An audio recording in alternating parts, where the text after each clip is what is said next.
Aleluia.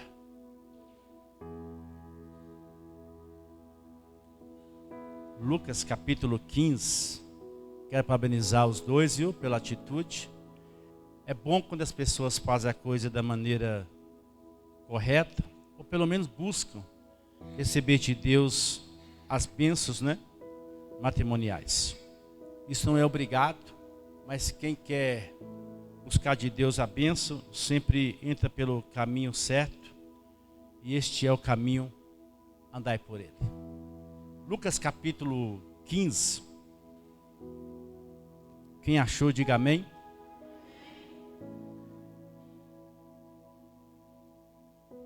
Diz assim: aproximaram-se de Jesus todos os publicanos e pecadores para o ouvir. E murmuravam os fariseus e os escribas, dizendo: este recebe pecadores e come com eles. Então lhe propôs Jesus esta parábola: qual dentre vós é o homem que, possuindo 100 ovelhas e perdendo uma delas, não deixa no deserto as 99 e vai em busca da que se perdeu até encontrá-la?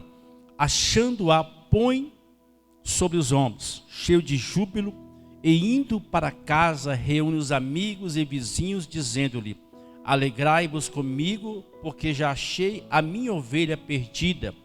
Digo-vos que assim haverá maior júbilo no céu por um pecador que se arrepende do que por 99 justos que não necessitam de arrependimento. Amém? Podeis assentar, os que estão em pé, os que estão sentados, continuem sentados. Glória a Deus.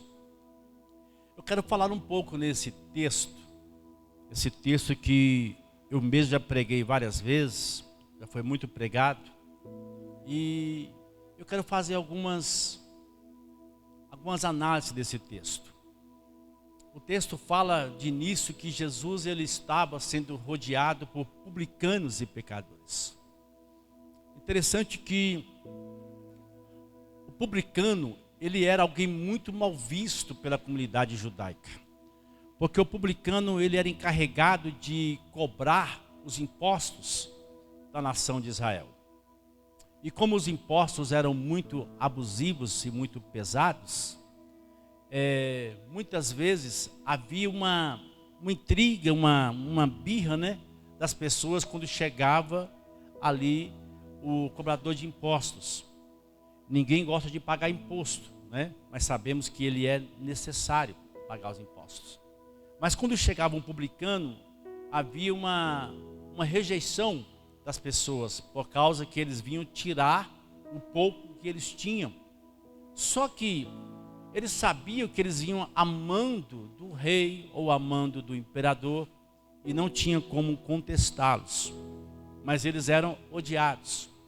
E Jesus, ele estava em um certo lugar, e de repente aproximou-se deles, publicanos e pecadores.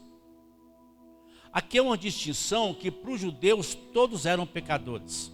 Só que colocou publicanos e pecadores para nos deixar bem claro que eram classes odiadas pelos judeus, que eram os publicanos, e os pecadores eram aqueles que para os judeus não deveriam ser dignos de estar ali conversando com Jesus, se Jesus realmente fosse quem ele dizia ser, que era Filho de Deus.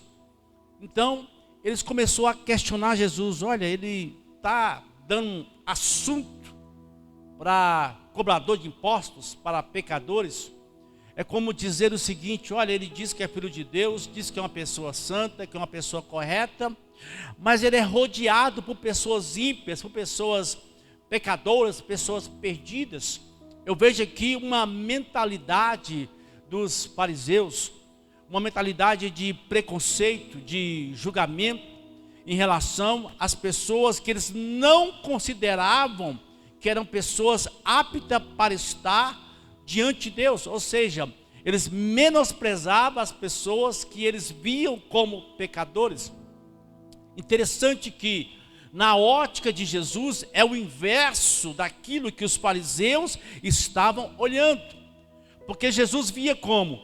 Ele via que aqueles publicanos, pecadores, rejeitados pelo farisaísmo, pelas religiões judaicas, pelos saduceus e outros mais, que aqueles homens que para eles não tinham valor nenhum, eles vinham até Jesus porque reconhecia em Jesus aquele que poderia mudar a sua vida, que poderia dar um rumo, um norte para aquilo que a alma deles precisava, enquanto que os religiosos da época, eles rejeitavam os pecadores e não reconhecia o senhorio de Cristo, não reconhecia Cristo como Salvador, como Filho de Deus, mas achava que Jesus era uma farsa, que ele era uma heresia, que ele era alguém querendo enganar as pessoas.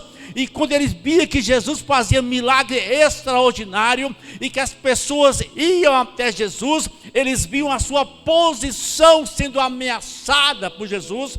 Então tudo que Jesus fazia de bom, eles levavam no sentido oposto para denigrir a imagem de Jesus. Só que enquanto eles rejeitavam, os pecadores o abraçavam. Enquanto eles desprezavam, os publicanos chegavam para ouvir Jesus falar. O que eu vejo nisso aqui? Pessoas que se acham melhor do que as outras, mas despreza aquilo que Jesus deixou como ensinamento, como lição de vida. Mas que lição é essa, pastor? Amar o próximo como a si mesmo. Empatia. O que é empatia? É eu me colocar no lugar dos outros. É eu querer para os outros o mesmo bem que eu quero para mim mesmo.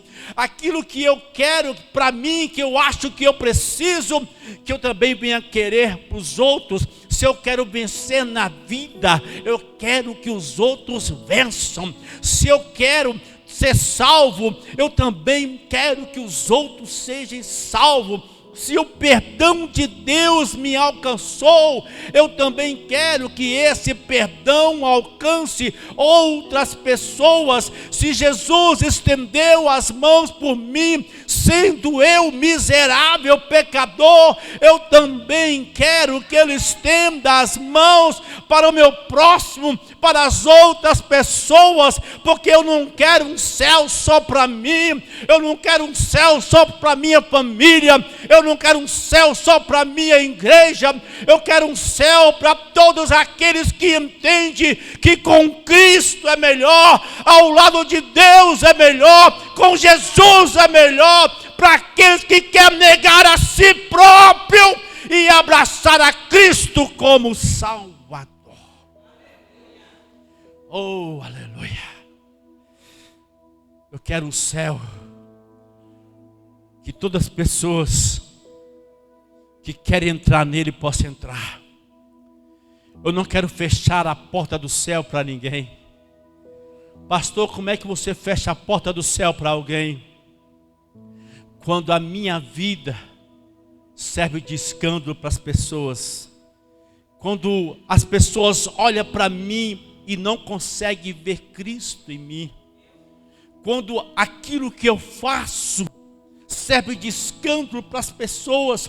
Quando eu digo que sou crente, que eu sou servo de Deus, mas aquilo que eu faço, aquilo que eu falo, está indo contra aquilo que eu digo que sou, porque eu digo que sirvo a Deus, eu digo que sou uma pessoa transformada, mas as minhas atitudes me chamam de mentiroso, e as pessoas olham para mim e dizem: eu não posso servir a um Deus que você serve, porque o Deus que você serve não te mudou e não vai mudar a mim. Quando é que eu fecho as portas para a pessoa? Quando eu acho que as pessoas não são dignas, sendo que ninguém é digno. Nós estamos aqui não é porque somos dignos. Nós não estamos aqui porque somos merecedores. Nós estamos aqui por causa de um nome: graça. Graça. Nós estamos aqui por causa de um nome: graça. Pastor, o que é graça? É favor imerecido. Eu não merecia, você não merecia, ninguém merecia, mas a graça veio e nos abraçou e nos fez participante das coisas celestiais, mesmo nós não merecendo. Sabe o que você é? Sabe o que eu sou? Sabe o que nós somos? Pessoas cheias de defeitos, cheias de erros, de falhas. Erramos muitas vezes em pensamentos, erramos muitas vezes em atitude, erramos muitas vezes tentando acertar. Pastor, mas então o que nós podemos fazer? Só que quando Deus olha para mim, olha para você, Ele não olha para a sua aparência, Ele olha para o seu coração. E Ele sabe quem você é. Ele sabe como é que está o teu coração. Porque as pessoas lá fora vê uma roupagem, vê um modo de andar, vê vestes. É isso que nós vimos. E quando nós olhamos assim, nós dizemos: essa pessoa é uma pessoa direita, essa mulher é uma mulher santa, esse homem é um homem santo. Porque nós olhamos para o que está fora, a roupagem. Porque aquilo que você veste comunica muito a teu respeito. Só que Jesus, quando Ele olha para mim, para você, Ele nos conhece por dentro, conhece o nosso coração. Ele sabe que às vezes você erra, não porque você quer errar, é porque você está lutando. E nessa luta, às vezes, você perde algumas batalhas. Mas Ele sabe o teu coração, e por Ele saber o teu coração, enquanto muitos te lançam pedra, Ele te estende as mãos. Aí quando Ele te estende as mãos, enquanto muitos lançam pedra, alguém diz: mas peraí, publicano, pecador. Aí Jesus fala assim: eu vou contar uma parábola para vocês, para tentar ilustrar para vocês um pouco do amor de Deus. E Jesus sempre usava ilustrações que era conivente com o povo de Israel naquela época. Ele usou algo muito forte, que é a mensagem de um pastor em relação a uma ovelha, porque a maioria do povo judeu, eles cuidavam de ovelhas, eles criavam ovelhas. Grande parte do rendimento do povo judeu vinha da criação de ovelhas. E ovelha é interessante que a Bíblia diz que o pastor, ele conhece a ovelha. E a ovelha, ela conhece a voz do pastor. Porque era um relacionamento muito próximo, de muito amor, muito cuidado. Porque a ovelha, ela é um animal muito singelo, muito simples, muito sem maldade, muito puro. Então ela assim é muito frágil. Então a proteção dela vem da onde? Vem do pastor, que protege. Mas por que o pastor protege a ovelha? É porque ele entendeu que ele é responsável por aquela ovelha. Ele entendeu que aquela ovelha, se não tiver o cuidado do pastor, os lobos vêm e arrastam, os leões vêm e arrastam. Alguns casos o urso vem e arrasta. Outros casos vêm ladrões e levam. Então havia uma relação muito próxima de um pastor para com a ovelha. Aí Jesus, sabendo e conhecendo o coração deles e conhecendo a vida deles, disse: olha, deixa eu te falar uma coisa aqui. Qual de vós, falando para os fariseus, que também eram pastores, ou tinha parentes pastores, ou defendia o pastoreio de ovelhas? Olha, qual de vós que tiver 100 ovelhas, aí uma perde do rebanho, e quando você conta tem 99, você não volta desesperado para caçar a ovelha que perdeu, e quando você acha, você fica tão alegre que você chama os amigos e você celebra, faz uma festa, porque você achou uma ovelha. Aí ele disse: olha, do mesmo modo que você festeja quando você reencontra a ovelha que você perdeu, quando esses publicanos, esses pecadores, adúlteros, mentirosos, fornicários, esses que a sociedade virou as costas, sabe eles? Pois é, quando eles vêm e reconhece Deus como Senhor, reconhece Cristo como Salvador, pois é do mesmo jeito que você faz uma festa quando uma ovelha é encontrada ou reencontrada, pois é com essa mesma alegria o céu celebra quando um desses miseráveis pecadores, ele se rende perante o Senhor e entra pela porta e aceita Cristo como Salvador. Agora deixa eu falar um pouco sobre essas ovelhas. Nessas parábolas tem 3 tipos de parábola: a ovelha perdida, a dracma perdida e o filho pródigo. E todas essas 3 é uma comparação sobre uma alegria que é feita quando há o reencontro. Só que são coisas diferentes: ovelha, dracma, filho. Ovelha animal, dracma coisas, filho pessoas. Ovelha de 100 perdeu uma, dracma de 10 perdeu uma, filho de 2 perdeu 1%, 10%, 50%. Mas todos 3 houve alegria.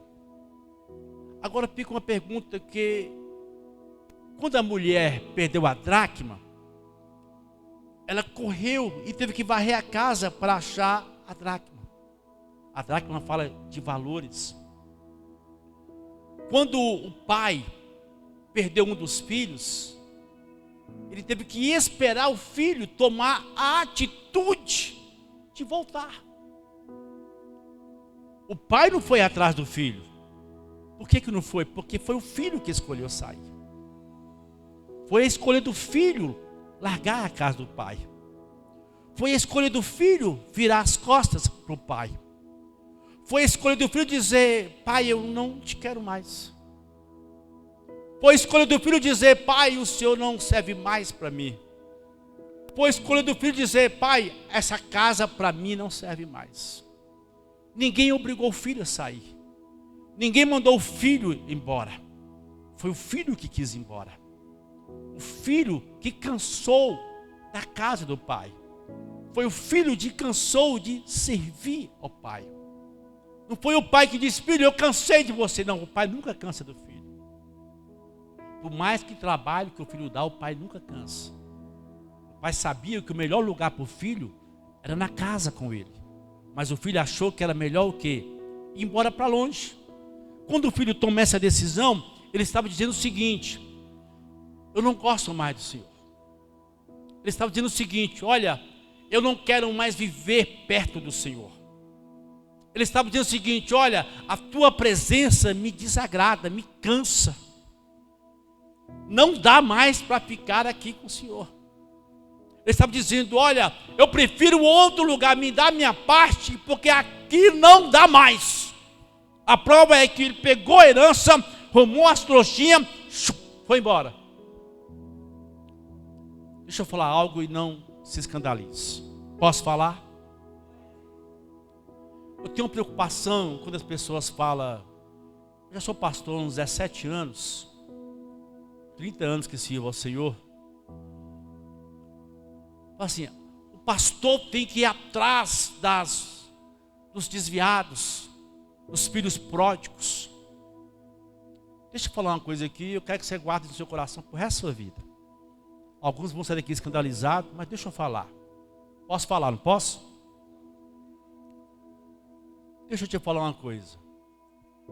Quando o desviado ele resolve ou escolhe ir para o mundo, ele está dizendo para Deus o seguinte: Deus, eu não te quero mais.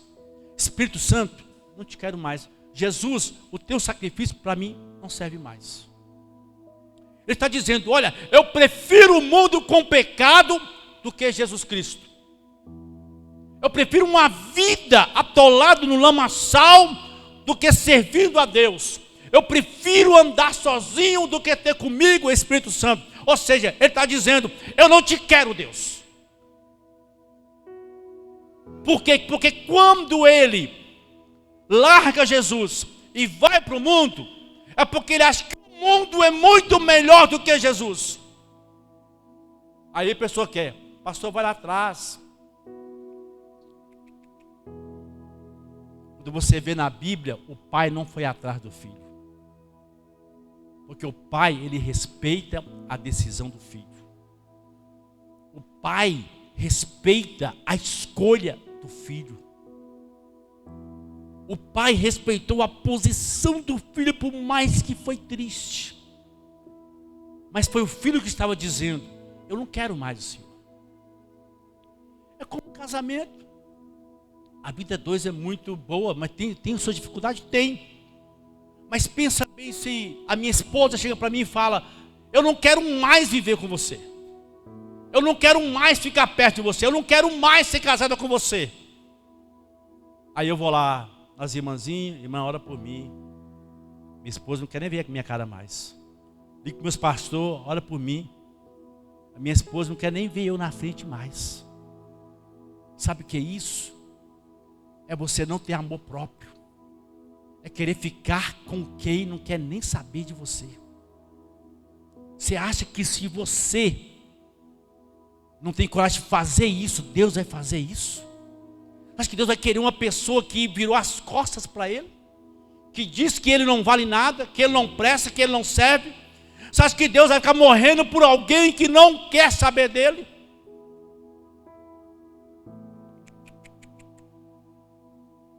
Deus ama todos os filhos de uma forma igual. Mas quando um filho diz, eu cansei dessa vida, eu cansei dessas coisinhas certinhas, cheia de regra, a casa do pai não serve mais para mim, aí o filho pega a trouxinha e vai. Você acha que Deus vai ficar morrendo? Ah, perdi um filho. Não. Porque quem te ama de verdade jamais te abandona. Quem te respeita de verdade jamais vira as costas para você. Deixa eu dar um conselho aqui, eu estou saindo até um pouco da mensagem. Para de ficar sofrendo com quem não te dá valor. Valorize a si próprio. Aprenda a amar as pessoas que te amam e te respeitam. Para de ficar chorando por quem não merece uma lágrima. Para com isso. Eu já vi pessoas que queriam morrer por causa de marido, por causa de mulher. Eu falei, olha, tem quase 8 bilhões de pessoas. Desses 4 bilhões é mulher, 3.800 bilhões é homem. Sabe o que eu estou querendo dizer com isso? Não compensa você sofrer por quem não te valoriza. Não compensa. O pai ficou triste. Mas o pai não foi lá mendigar amor. Dizer, eu te criei desde pequeno. Eu te sustentei, eu fiz tudo por você. O pai ficou calado. Sofria por dentro? Sofria porque era pai. Mas nunca foi atrás mendigar amor de ninguém. Deus não mendiga amor de ninguém. Deus não mendiga amor de ninguém. Não pense eu, não pense você, que se nós sairmos, que Deus vai ficar, perdi meu filhinho, minha filhinha. Não. Porque sempre quem perde é quem abre mão de Deus. Porque você sem Deus não é nada. Deus sem você é Deus do mesmo jeito. Eu vou ser mais claro um pouco. É você que precisa de Deus. A vida para Deus vai continuar normal. Ele tem 8 bilhões de pessoas para Ele preocupar. E tem mais bilhões que vão vir, e vai vir, e vai vir, e vai vir, e vai vir. E você tem só essa vida. Você tem só essa vida. Mas você tem uma vida que te diz para você, você tem uma oportunidade. Não jogue fora. Não fica dando um de, vou chantagear Deus. Dá um de coitadinho, coitadinha. Não chantageie Deus. Porque Deus não tem um sentimento que você tem. Esse sentimento de insegurança, de medo, de desespero, de preocupação exagerada é humano. Deus não tem isso, não. Deus é Deus. Então, se Ele te abraçou como filho, nunca na sua vida despreze isso. Nunca na sua vida troque isso por nada. Porque nada nesse mundo vale você abrir mão do amor de Deus por qualquer coisa que seja, ainda mais se for algo passageiro. Nunca abra mão do amor de Deus por nada e nem por ninguém. Porque se uma pessoa te ama, tem que amar você com o Deus que você serve. Se uma pessoa te ama, tem que amar você com o Deus que você serve. Porque ninguém que quer tirar você dos braços do Deus que você serve, te ama.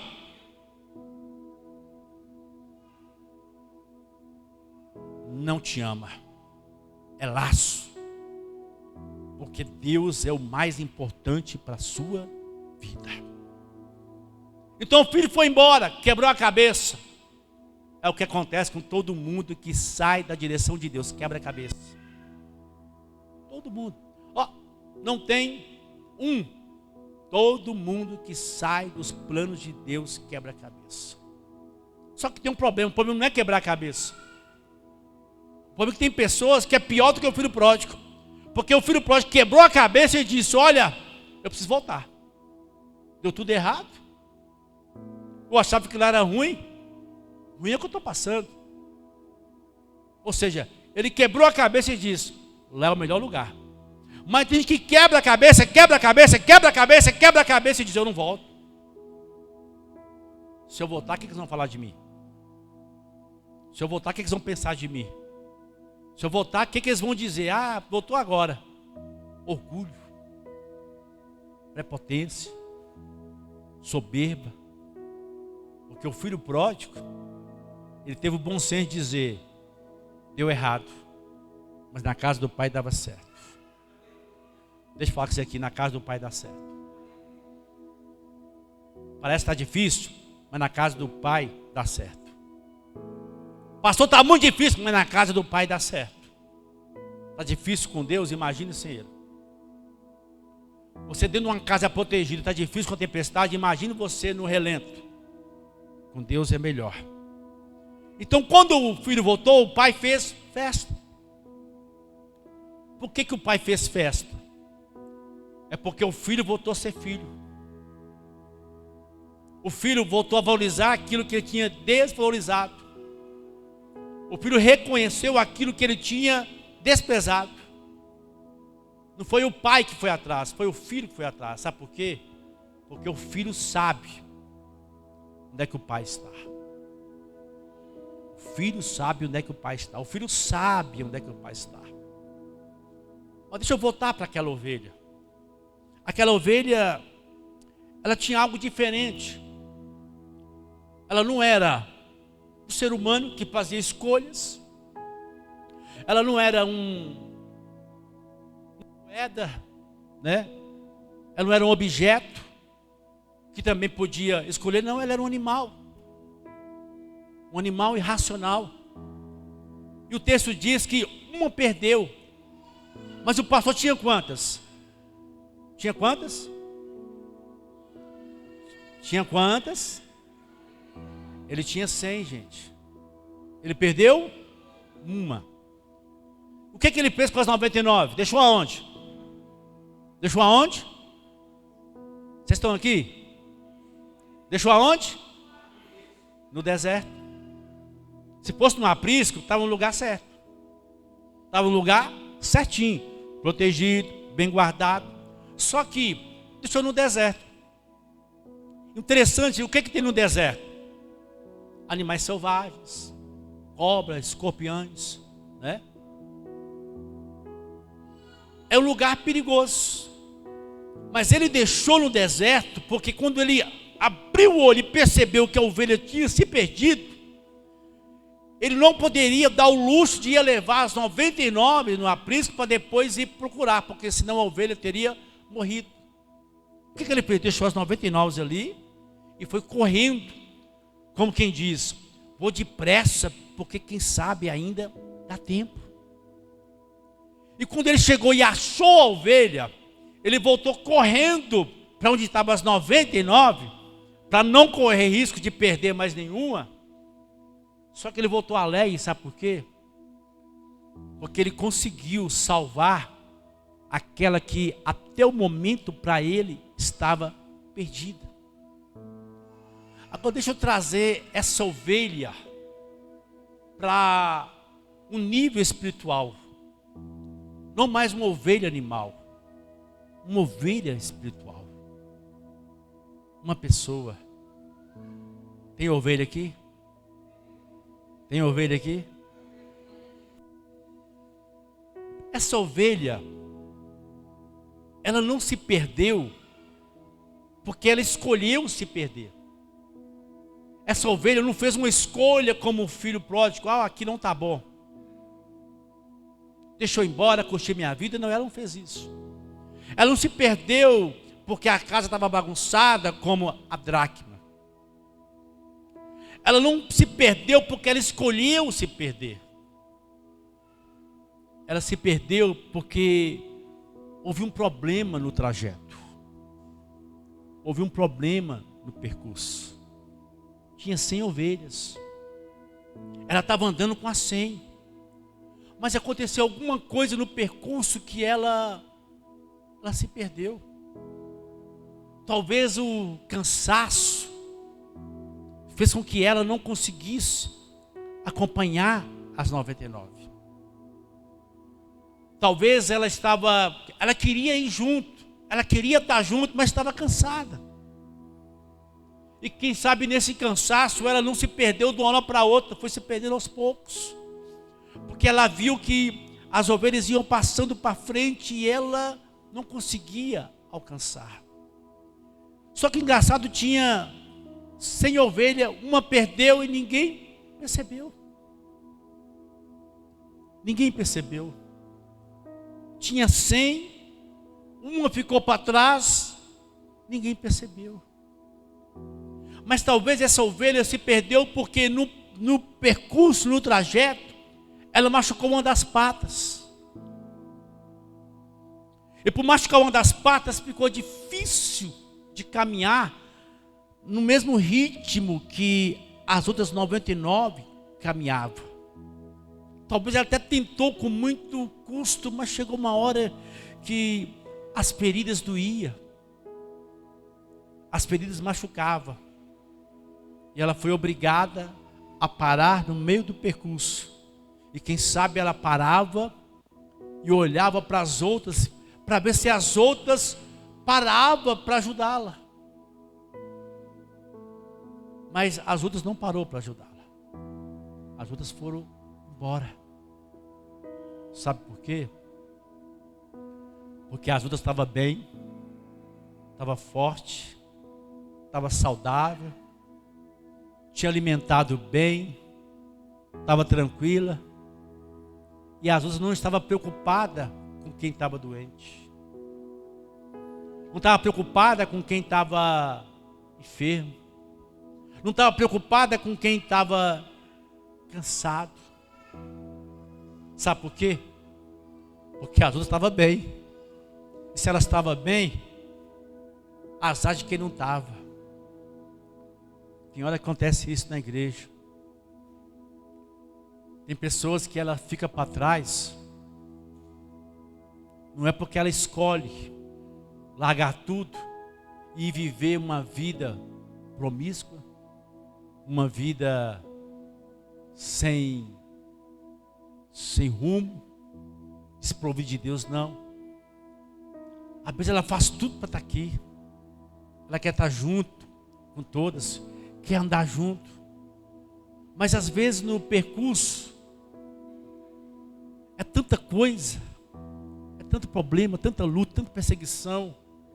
É família, é amigos, é parentes, é trabalho, É tanta coisa que vai afligindo, ela vai cansando. Aí ela começa a andar mais devagar e ninguém percebe. Porque tem gente que tem dificuldade de olhar para quem está sofrendo. Tem gente que tem dificuldade de se preocupar com quem não está dando conta. Aí vai o rebanho indo e ela vai ficando cansada. Às vezes ela até grita: ei, me ajuda. Mas ninguém ouve. Às vezes ela grita: ei, me espera um pouco. Mas ninguém quer esperar. Porque cada um por si, Deus por todos. Ninguém preocupa com aquela ovelha que está cansada. Aí ela, quando ela percebe, o rebanho sumiu de vista. E ela percebe que não vai adiantar mais ela esforçar. Porque ela percebeu que ela não fazia parte de um conjunto. Ela estava junto, mas estava sozinha.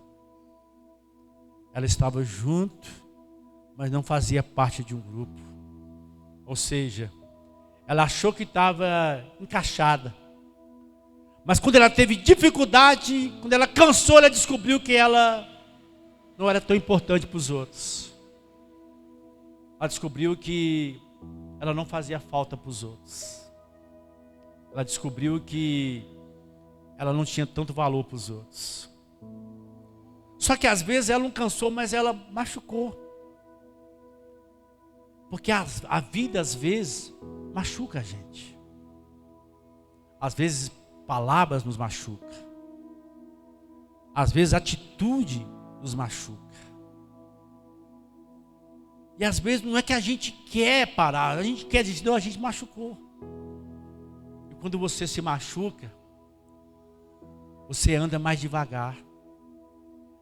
Quando você se machuca, as suas forças vão esvaindo, porque você começa a sangrar. Você começa a sangrar. Você começa a perder força, porque você vai enfraquecendo, porque as feridas vão aumentando. A perca de sangue vai aumentando. Talvez alguém até olhe e fale assim: eu sabia que ia dar nisso. Talvez o outro olhe e fale assim: ih, demorou, foi longe até demais. Aí umas duas conversam e diz: eu não falei que aquilo ali era só fogo de palha, que não ia dar em nada. Aí você que está pedindo socorro, me ajuda. Aí elas falam: ah, você entrou nessa sozinho? Sai sozinho. E ela vai pedindo ajuda, até que de repente o rebanho está longe e ninguém parou para ajudar ela. Você sabe por quê? Porque é muito fácil jogar pedra. É muito fácil você dar uma paulada. É muito fácil você dar uma facada. É muito fácil você falar que não vale nada, que não vai dar em nada, que nunca prestou, que nunca vai prestar. É muito fácil você dar uma apunhalada. Agora ir lá e dizer: me dá a mão. Eu estou machucado, não, eu vou andar junto com você. Mas eu não dou conta de acompanhar o rebanho, não, mas eu vou no passo seu. Eu vou junto com você. Porque a ovelha anda devagar. Se ela está machucada, ela anda arrastando. Se a ferida aumenta, ela não consegue nem andar mais. Mas é bom quando tem alguém e diz: você não está sozinho. Só que o que eu acho interessante é que o rebanho nenhum preocupou. Como quem diz assim: cada um tem seu problema. É como às vezes nós dizemos assim: cada um com a sua luta. Vocês lembram do bom samaritano? O rapaz foi assaltado, ferido, machucado. De repente passou o sacerdote, olhou de longe, cortou volta. Depois passou o levita. Estou correndo de problema. Azar dele que foi assaltado. Azar dele que está com câncer. Azar dele que o casamento foi destruído. Azar dele que a casa foi roubada. Azar dele que os sonhos foram roubados. Azar dela que tudo acabou para ela. Azar. Só que no meio daqueles dois homens espirituais, surgiu alguém que ninguém dava nada. A Bíblia chama ele de bom samaritano. E ele fez por aquele moço que a lei não fez e o que as religiões não fizeram. Essa ovelha estava praticamente à mercê de todo animal do deserto. Porque era um animal frágil, um animal vulnerável e, para piorar, estava com dificuldade de se manter em pé, de se locomover por causa das feridas. Aí eu fico pensando, já que nós passamos essa ovelha para uma ovelha espiritual, transformamos ela numa pessoa, quem sabe essa pessoa é você? Aí eu quero tentar imaginar o que aquela ovelha estava pensando. Todo mundo me deixou. Todo mundo virou as costas para mim. Ninguém parou para me ajudar. Ninguém estendeu as mãos para mim. Todos viram eu morrendo, sofrendo, gemendo, eu gritando, pedindo ajuda, mas ninguém parou. Aí vem o questionamento consigo mesmo. Por que fizeram isso comigo? Por que me abandonaram quando eu mais precisava? Por que virou as costas para mim quando eu mais estava ferido? Aí vem aquele sentimento de rejeição, de desprezo. E o único pensamento que vem é o seguinte: eu tenho que morrer mesmo. Tudo é errado. Eu ajudo os outros, ninguém me ajuda. Eu socorro as pessoas, ninguém me socorre. Eu estendo as mãos para as pessoas e quando eu precisei, virou as costas para mim. Para mim, não tem mais jeito. E quem sabe nesse momento de desespero, de luta, para entender por que tanta e tamanha rejeição, por que tanto desprezo, nesse momento de uma dificuldade de entender o porquê, para quê. Nesse momento que você pensa assim, acabou tudo para mim. Aí de repente aquela ovelha começa a ouvir uns passos. E eu vou fazer arriscar aqui uma palavra, é uma conjectura, que o pastor vem gritando o nome da ovelha, de longe. E quando ela ouviu, a minha Bíblia diz que a ovelha, ela conhece a voz do... E quando ela ouviu, ela começou a se alegrar. E foi aumentando, aumentando, aumentando aquela voz, aproximando. E quando o pastor encontrou com ela, o pastor disse: ainda bem que eu te achei.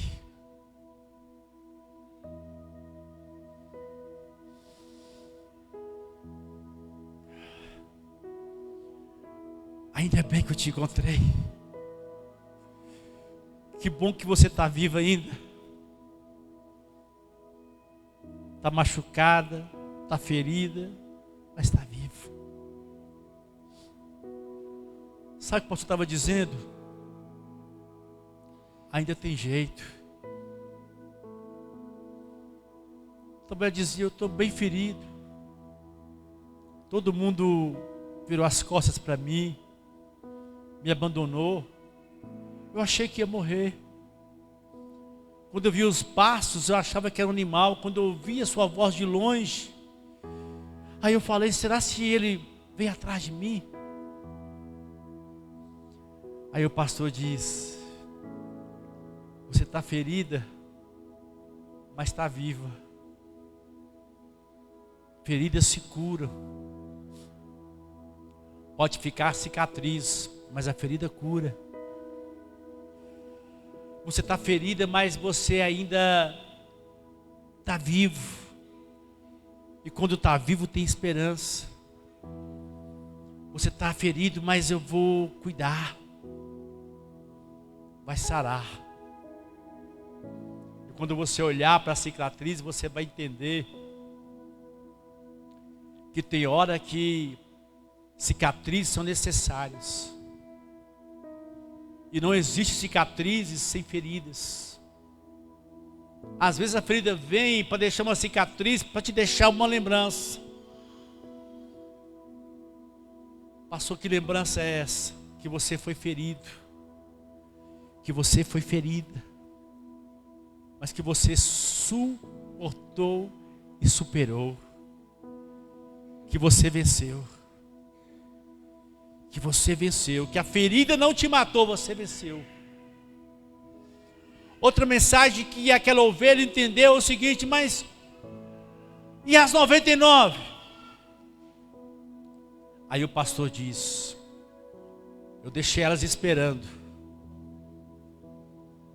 porque elas estavam bem. E quem está bem, pode esperar mais um pouco. Mas quem está morrendo, precisa de socorro depressa. E o pastor disse, eu voltei por tua causa. Porque por mais que as 99 te ignoraram, você para mim é tão importante como as 99. Aí eu encerro dizendo, o valor que você tem para Deus não é maior e nem menor que os outros. Talvez o mundo queira te rebaixar. Talvez o mundo queira te aumentar. Eu conversei com o Michael hoje, nós estávamos vindo de uma viagem, eu disse para ele que nem as críticas e nem os elogios podem mudar você.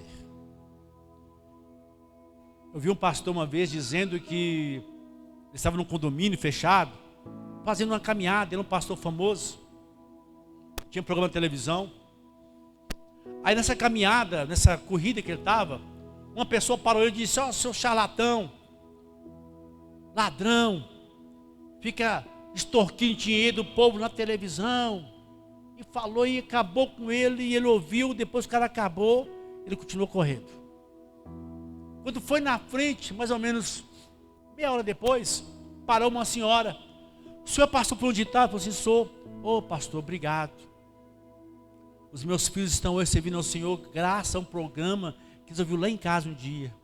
Ele estava arrebentado, ele chegou lá em casa, sentou, e o Senhor estava pregando, como se estivesse pregando para eles.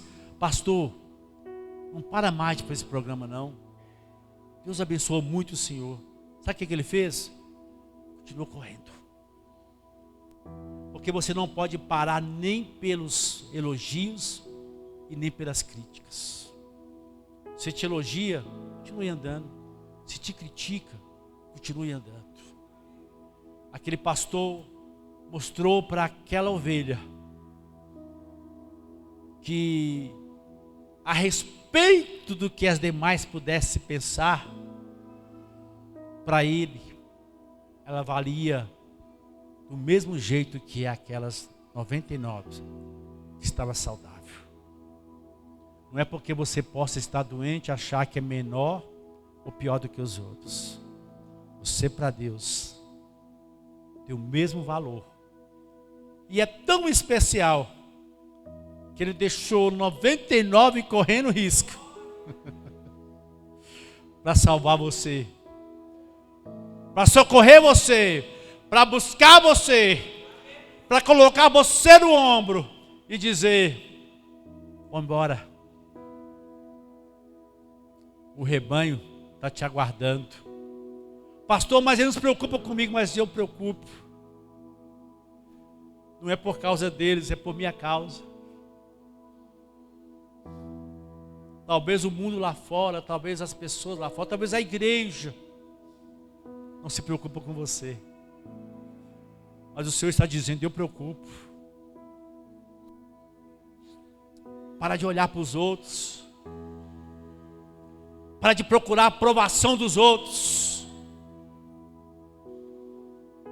O Senhor está dizendo, olhe para Ele. Para de querer ser elogiado pelos outros.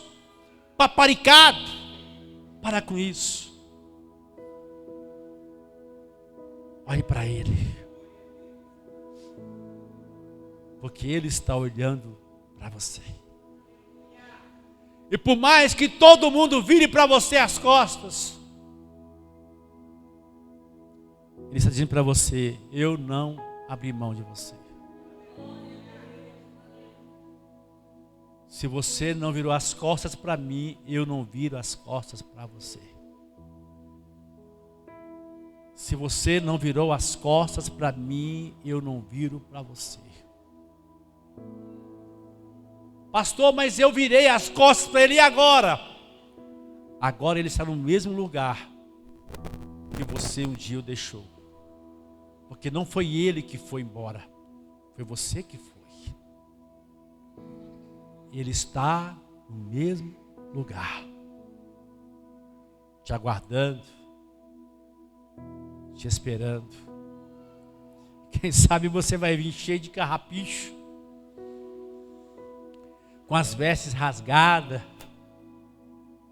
cabeça baixa, todo bagunçado, todo maltrapilho, todo ferido, todo machucado, sem expectativa. Quem te vê vai dizer, não é o mesmo não. Como está arrebentado, arrebentada. Quem sabe você vai vir desse jeito. Talvez não por fora. A vez por fora está muito bonito. Mas o Senhor está te vendo agora. Este ambiente. Porque aqui é um ambiente de cura. Aqui é um ambiente de milagres. É um ambiente de perdão. Não importa como as pessoas te veem, eu quero que você pense como Deus está te vendo nesta noite. Não adianta você achar que, porque está bem por fora, que não vão perceber como você está por dentro. Oh, ainda que esteja arrebentada, arrebentada. Eu te digo algo, hoje é dia de você vencer o orgulho, a soberba. E dizer, Pai, eu errei. Eu achei que lá era melhor. Que burrice. Que idiotice, Pai. Eu tinha tudo aqui. Eu fui atrás de quê? Disseram que lá era melhor. E lá eu percebi a falta que aqui faz. Talvez você não entendeu ainda, mas quando você vira as costas para Deus, você vai perceber a falta que Ele faz. Porque quando você abraça Deus de verdade, você vai ter muita dificuldade de viver sem Ele. O mundo vai até querer te abraçar, te segurar e dizer, não, fica bom aqui. Você está muito novo, muito nova. Não, você tem muito pela frente. Mas o mundo não te cabe mais. O dia que você entender que o mundo não te cabe mais, você engole o orgulho, a soberba e diz como aquele filho: eu vou voltar. Eu vou voltar. Ah, mas eu estou ferido. O pai tem remédio. E sabe qual é o remédio que o pai mais usa para a ovelha? É o azeite. Quando passa o azeite nas feridas, aquelas moscas que ficam voando na ferida não voam mais. A ferida é curada, restaurada, e fica só uma cicatriz para te dizer o seguinte: olha,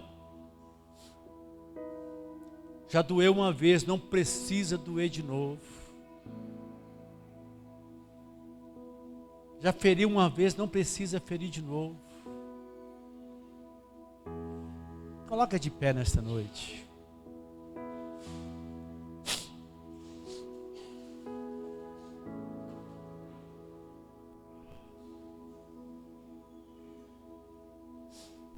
Aleluia.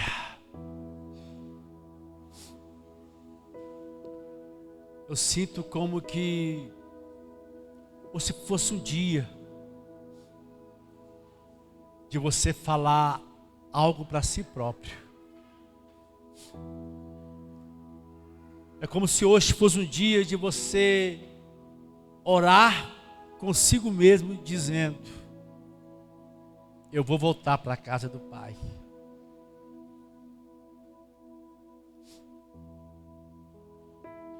Eu vou voltar para onde eu nunca deveria ter saído. Ou quem sabe você que está aqui hoje bem ferido, ferida.